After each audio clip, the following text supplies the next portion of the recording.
Episode 13, Part 2. We should be live. Okay, I think we're live again. Technical difficulties over. I think so. Everything is reset, refreshed. So, where were we? We were. Don't start that. Oh, you I saw saw. how I was I trying. saw you fight that yawn Yeah. back. I saw that. Well, we were finishing the forward and we were talking about Errol in the Cottage of Lost Play. Continue. It's And all you. I'm just gonna sit here and be quiet. no, you gotta talk too. It's all you. Go ahead. Chapter 1. You were explaining Errol and the Cottage of Lost Play and how it's basically a recreation of the original cottage that was in Valinor, the Mm-hmm. original city of the elves' birth.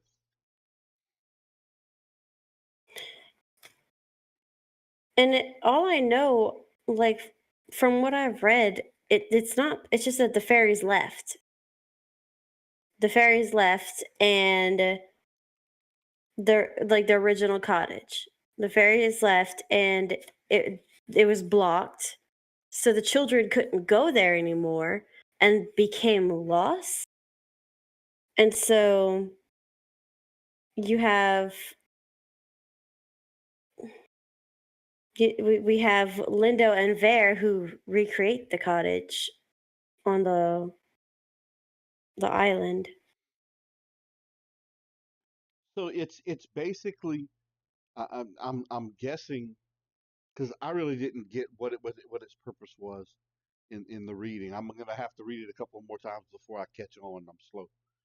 But I'm guessing from the way you're talking that it sounds like it's just a safe place for children to go and tell stories and gather together and be safe from the rest of the world, or is this where they're taught? Is it like a school? Well, the first cottage, it was the children of the fathers of men. So it was the children of the first men that went to the cottage, the original cottage, and it was just known as the cottage of children, and they would go there and they'd play outside. They wouldn't go in, from what I understood, they wouldn't go in, they would just play outside of it.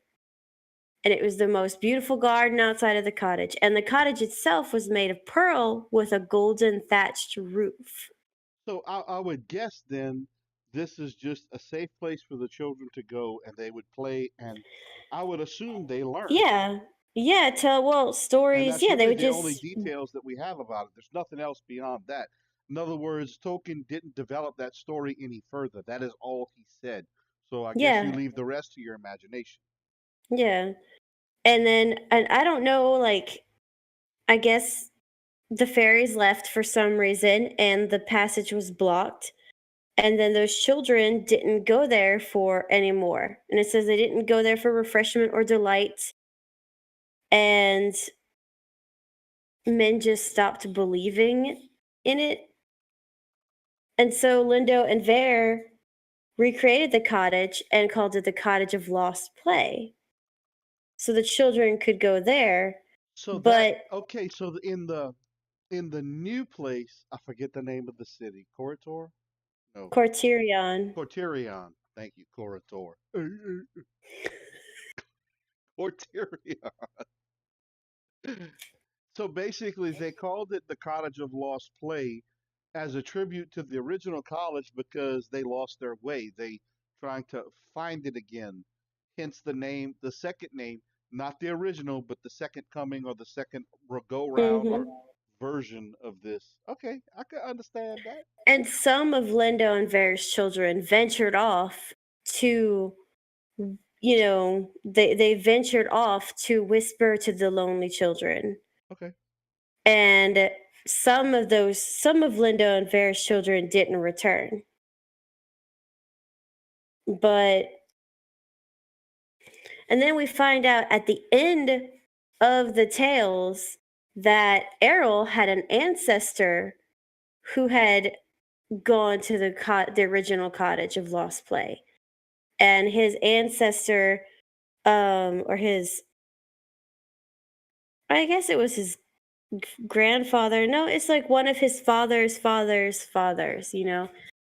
Um, what because he had been to the original cottage and then had gone home, he was filled with that longing, so he disappeared.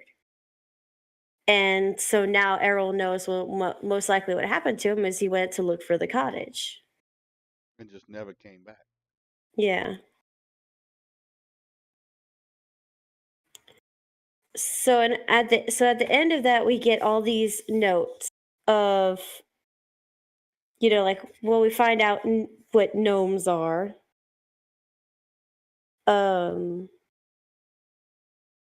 and we also, what Christopher Tolkien did was put in what names were changed, like what from what they originally were, what they have, what.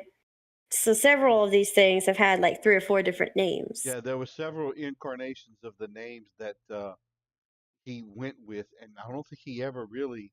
I guess in his mind, Tolkien settled on some final names, but did any? I mean, none of them ever really appeared in any of the published works.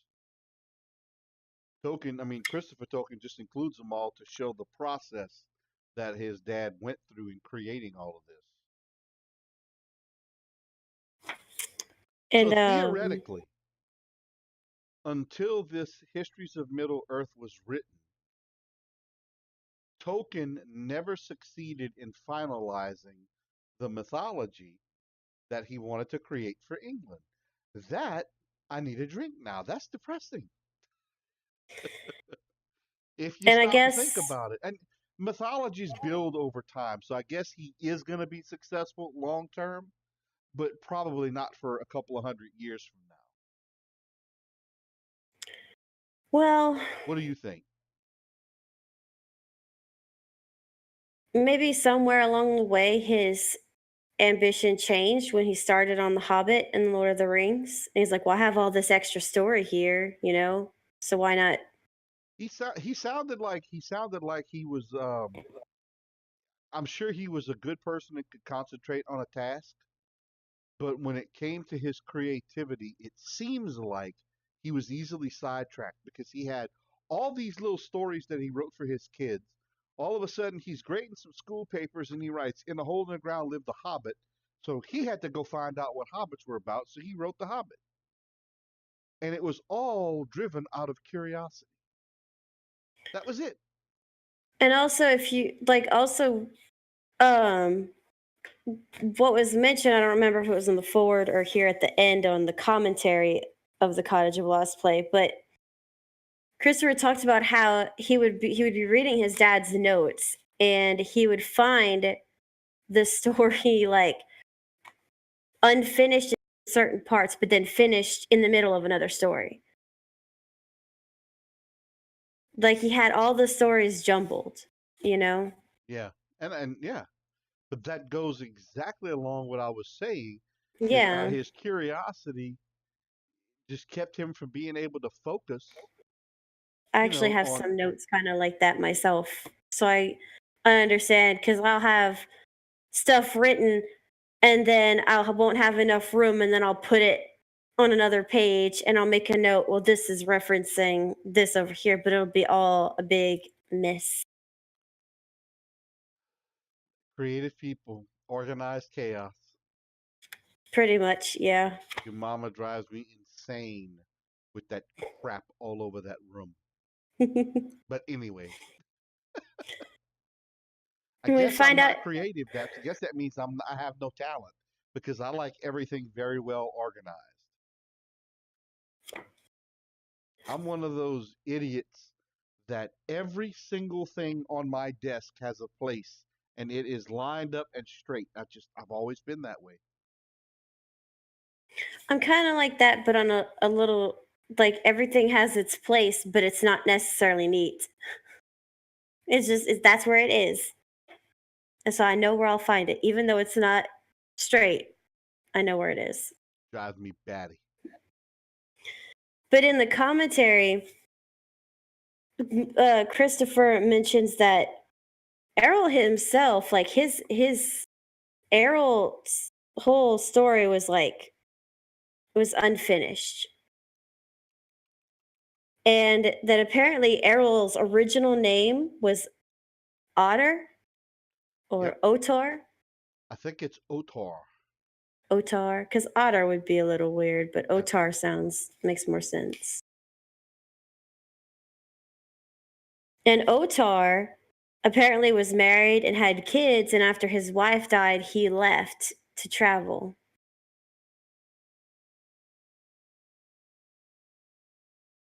There's just so much, like so much. Yeah. Did you talk about the Land of Elms already? Did we go through that? Yeah. Yeah, Valinor, right?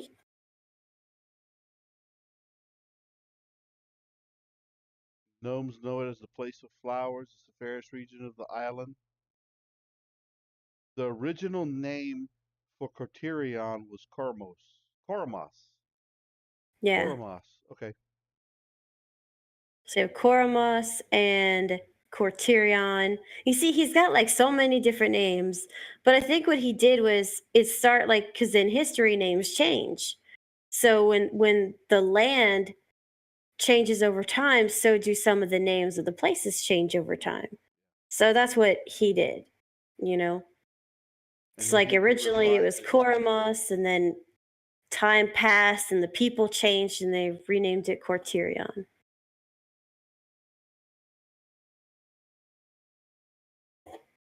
which is a lot of extra detail.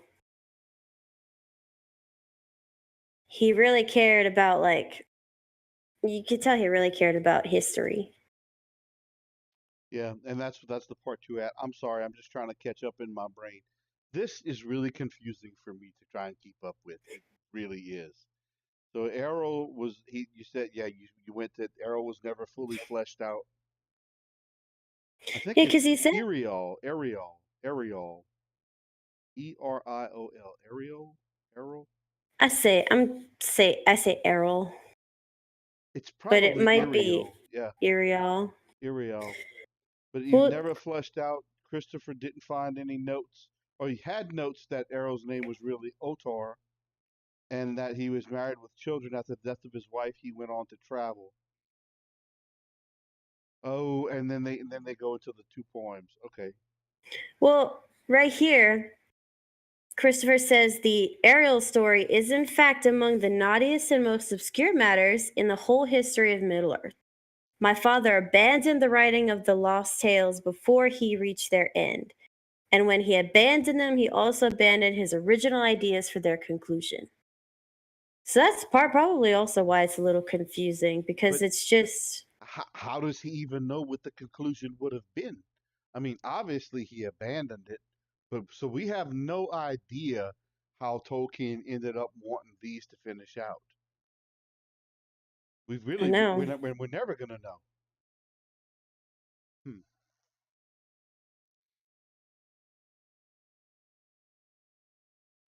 These kind of things boggle my mind because and I'm always like that. I like to know what a writer was thinking when they were creating the story. Why did they do this? Why did they do that? Those are the questions that naturally come up in my mind. And all we can do is speculate about this. A lot of people have written about it, but even his own son doesn't really know. Yeah, we're never gonna know because he didn't. I mean, it's not like if like if he were alive today, he would probably tell people maybe. I mean, he's very seemed kind of like a private person. Well, I think he was, and but I mean, you know that writers are typically very private. They don't like the public eye and all that kind of stuff because they are Most most of them. comfortable. They're most comfortable putting some headphones on, turn the light out, and just writing. That's what they enjoy doing. They like the disconnect and the separation from humans. That's basically what writers do. I mean, And I guess And Tolkien was no there's different. I'm sorry, Tolkien was probably no, no different. yeah, you're right. I mean, there are some writers I've come across where they'll talk about their process, and there are some out there who talk about how their characters talk to them. But I don't think Tolkien was one of those authors whose characters spoke to him. I think the world itself spoke to him. No, and I think you're right. It's obvious from the biographies that I've read, from reading the forward and the first chapter in this book so far, Tolkien was a master of a million different ideas. And the only two ideas that he brought to conclusion were The Hobbit and The Lord of the Rings. Everything else was incomplete. All Hmm. of it. He kind of completed the Silmarillion, but didn't think it was interesting enough to want to publish it, so he never did. And even then, like we discovered, which I didn't know, J.R.R. Tolkien wrote it in the from the point of view that it was a history of men, the first men. Apparently, Christopher Tolkien changed it when he published it and turned it into the history of the elves. Because he thought elves would be more appealing, I guess. And maybe he got that idea because Tolkien might have played around with the two different ideas. I guess that's possible. Whether it was the history of men or the history of elves, but and maybe he wrote both different versions. I don't really remember. I'm terrible. I'm It's so busy lately. I don't remember everything I read recently. it's a lot. It really is a lot. He is the most complicated author I've ever read. You know what? While we're thinking about that, I want to look something up real quick.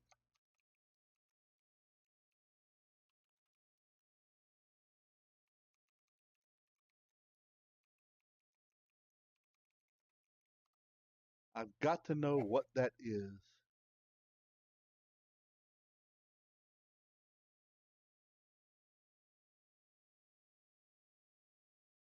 What is it called? I thought there was a writing style.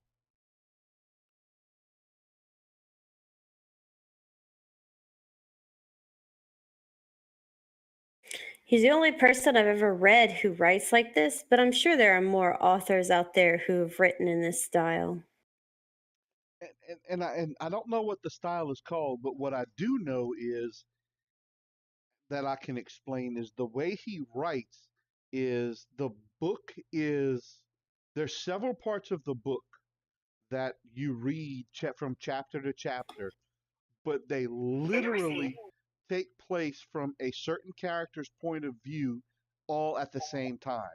So you'll read about Bilbo's point of view in this one area, then you'll read about Gandalf's point of view at that same time, and you'll read about Aragorn's, and I think that's, but I don't know what style of writing that's called. I'm not educated enough in all that to know, but that's kind of what it is. There's several parts of that story that all take place simultaneously, but you read about them in a linear fashion throughout the chapters. Yeah. But I don't know what Well, it's called. I have no clue.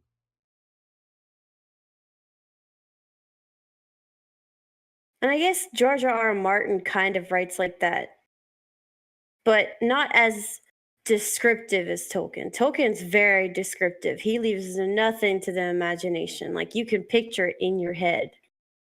Um, but George R. R. Martin, like every chapter is a different character's point of view of a situation. Now, when I've listened to some of the Tolkien interviews, I have some from some audiobooks that I've bought, and there are some that you can listen to on YouTube where they've actually, I mean, not audiobooks, the audio CDs, the different plays. At the end of some of the radio dramas that I've got on DVD and cassette, they actually have some interviews from Tolkien, and he says in his own words that he basically created all the maps first. So he created the worlds, which is what a lot of authors do. But in his mind, because he didn't have the technology they have today, he wrote to a map. He created a map and his story was based on that map, which is essentially what you do today. You create the world, the history, the environment, and then you write to that environment. It's really the same thing. But in Tolkien's mind, he writes to a map. He says you have to write to a map. There's no other way to write. So you create the map and then you write the story to the map. And he Mm. basically said that that's kind of what he did. But that's the only thing that we have in his own words. That's basically how he explained how he did things. And he did reference things like the the different seasons, the different types of people like dwarves, how they represented the Norse, and he said he used things known in his world, the sun and the moon, and kind of transposed them into Middle Earth.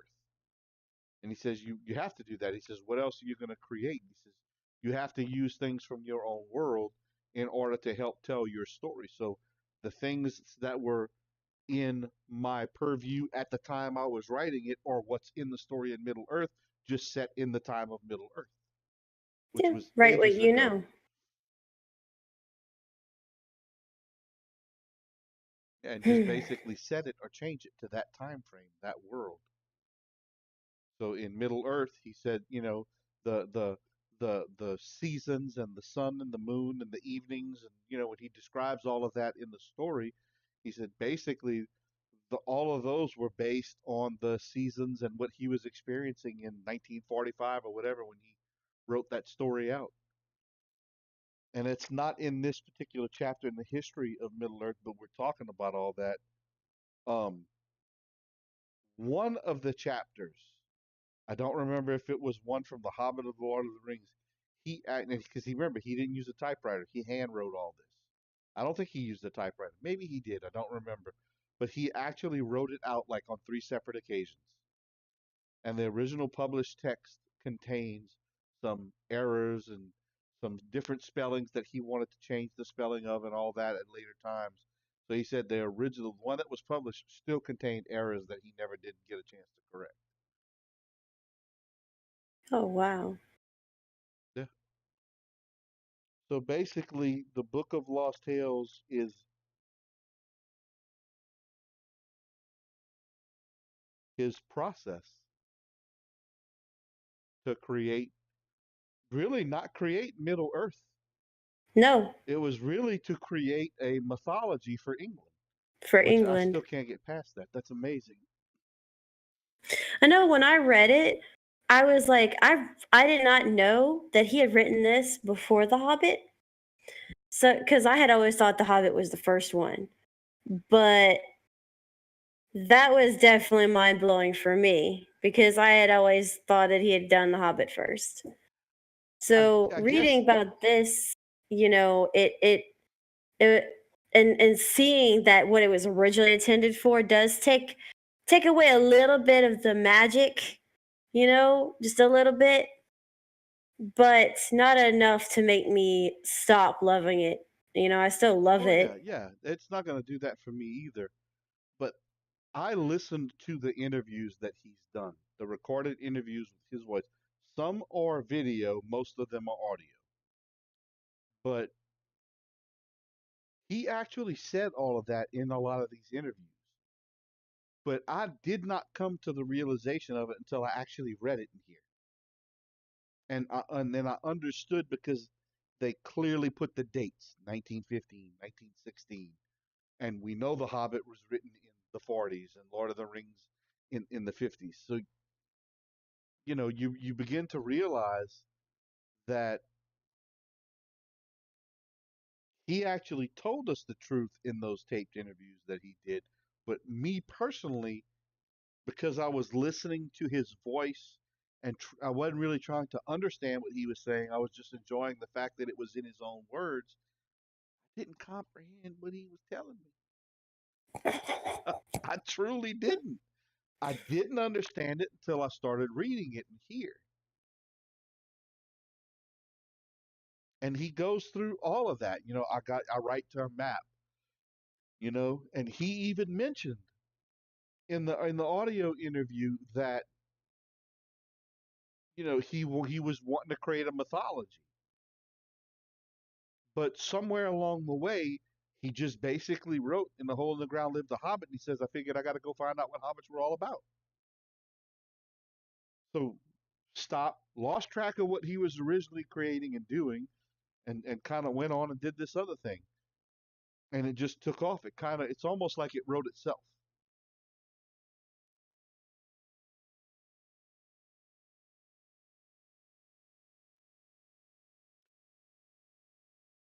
Yeah,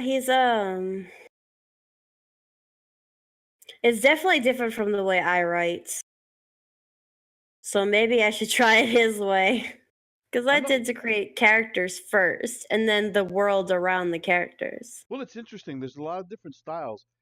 There's some writers like R.A. Salvatore who use the outline style because that's what Wizards of the Coast demands.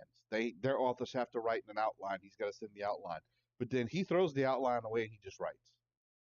He only does the outline to satisfy them. He changes it completely after the fact.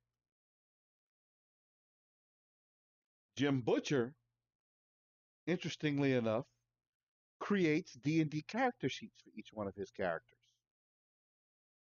and then he writes his story based on those character sheets. So, like you said, he creates the character and then writes the story. Yeah.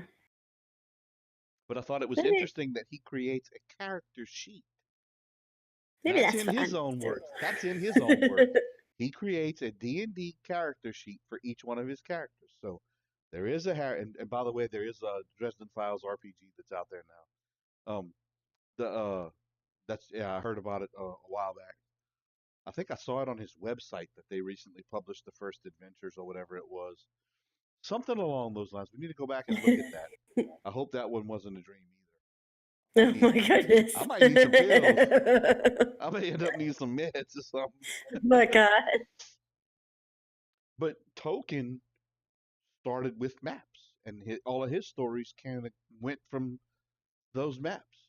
Really, The Hobbit started from that one line, and then it kind of took off from there. But he created his maps, and according to him, he wrote to the maps. Hmm.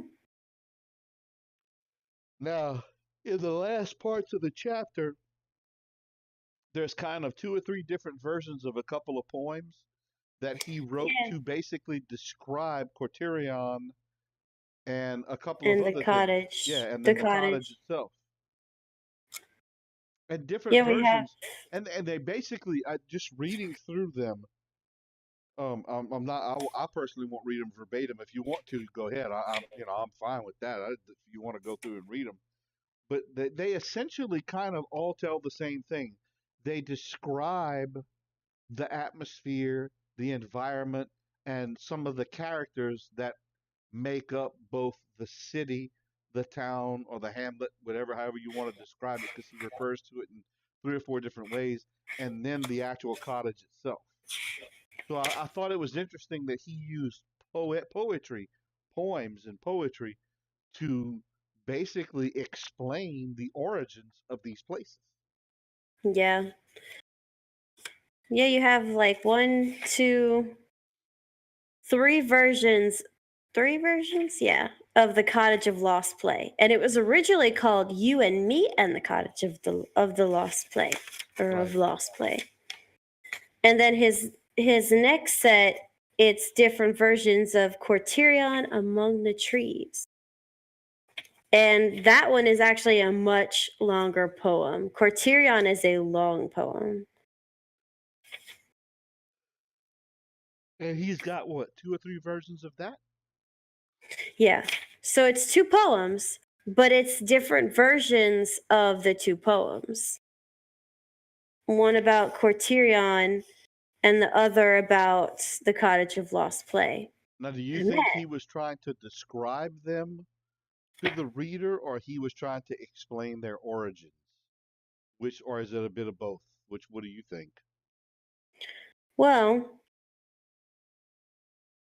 I think maybe it's a bit of both because if you look at there's a lot of mythology and a lot of like even in England, a lot of things are described using poetry, you know? So maybe he was trying to use poetry, like you said, as a means to describe the cottage and the city.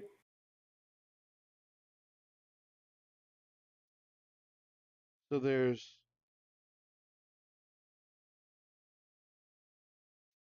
the first version, which was called You and Me and the Cottage of Lost Play, and then his final version called The Little House of Lost Play. And then underneath you have the language of the gnomes. And then you have Quaterion Among the Trees. We have the first verses, second, there's like there's four verses. And then the second one, which was the final poem, was simply called the Trees of Quaterion. Well, you have, let's see, the last verse. Criterion among the trees. 1, 2, 3, 4. And then the final version is the trees of Corterion. So there's like Yeah. three versions of that one. Well, I see the Quaterion Among the Trees, which is extremely long. There's 4 verses to it.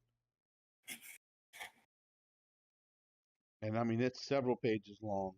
And then the Hmm. second version is, which is the final version, because there's 2 versions of it, is, yeah, the Trees of Quaterion. And it is And super long. yeah, it's very, very long. That is a really long, like he was going for it.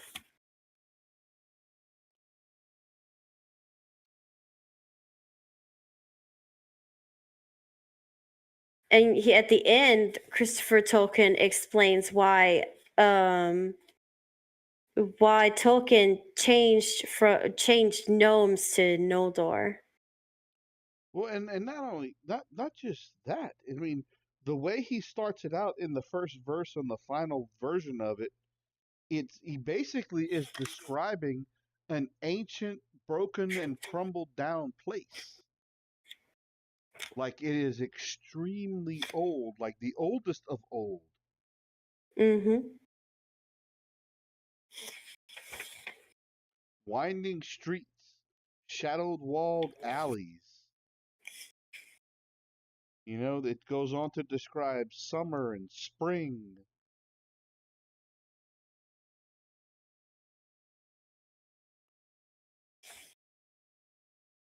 Kind of looks like he's going through different seasons and describing, because I mean, it goes from the summertime and springtime to the beaches, and now they're talking about the coldness and the leaves trembled, grow and pale, icy spears. Goes from summer to spring to winter.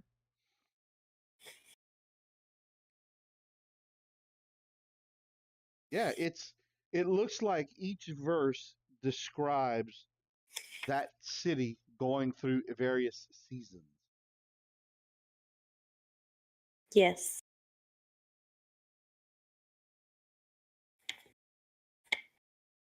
And it ends with winter. Yep.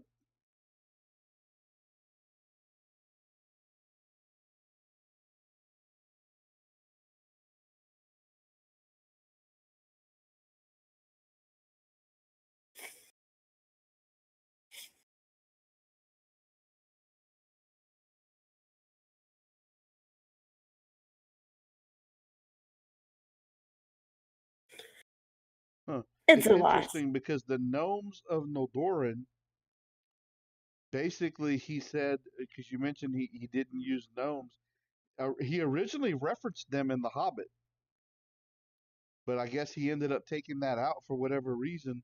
But he describes the gnomes as high elven name for the people who are just the people that know.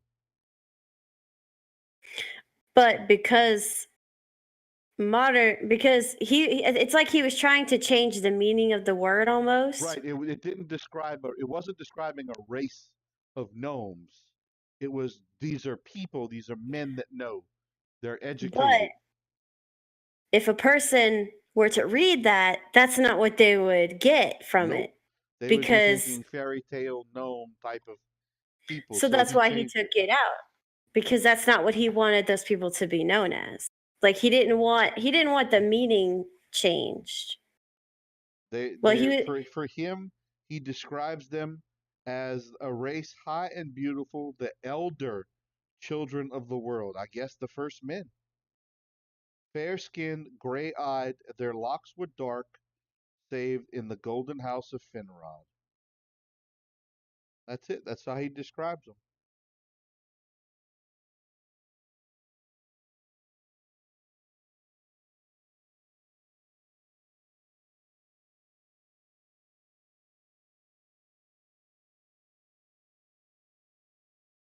Yep. He originally had it written in the Lord of the Rings, but he took it out when he rewrote it. yeah, He took because if that part of it out. someone else were to read it, they would assume, fairy tale gnomes and not what he was trying to make gnomes out to be in his world. Right. So he changed gnomes and gnomes became elves. That's basically what that at least that's the way Christopher Tolkien describes it. Yeah, And probably got that from letters from his dad, so I'm assuming that's how Tolkien explained it in all of his notes. it's a lot. This definitely hurts my brain. Now I need a drink after reading that first chapter. Look And now at it. we plan on reading the second chapter. Oh, why are we Yeah, doing this crap? the Oh, music of the Ainur. I struggle with some of these names. I'm trying to get there. Hold on. Not that I'm gonna say it any more better than you. Oh, where's that? Come on. I know I gotta get there. God dang, how long is this? The It's pretty music of the long. Anur. Ainur, Anur. Ainur.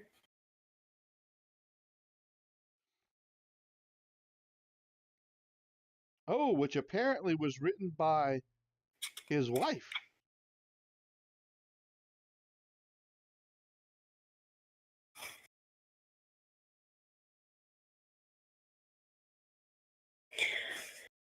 So, like, Interesting. she actually wrote it, or did she rewrite it in a fairer hand?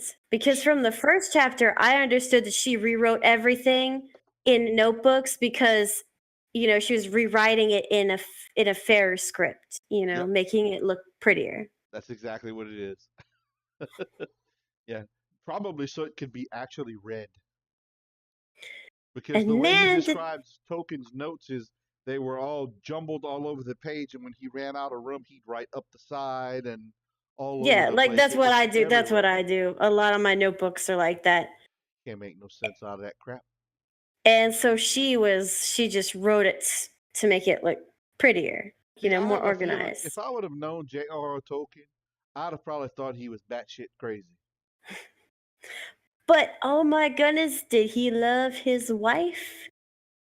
So much so that he created a fairy tale just for the two of them, which I haven't read and I plan on reading. So that ends chapter one. Again, this is just our interpretation of it, so be It's gentle just with for us. fun. We are not Tolkien scholars or experts or anything like that. Nope, We not just trying to love teach it the to world. anyone. Yeah, we just love the world that he created so much so that we want to delve deeper into it. And we are learning some new things, aren't we?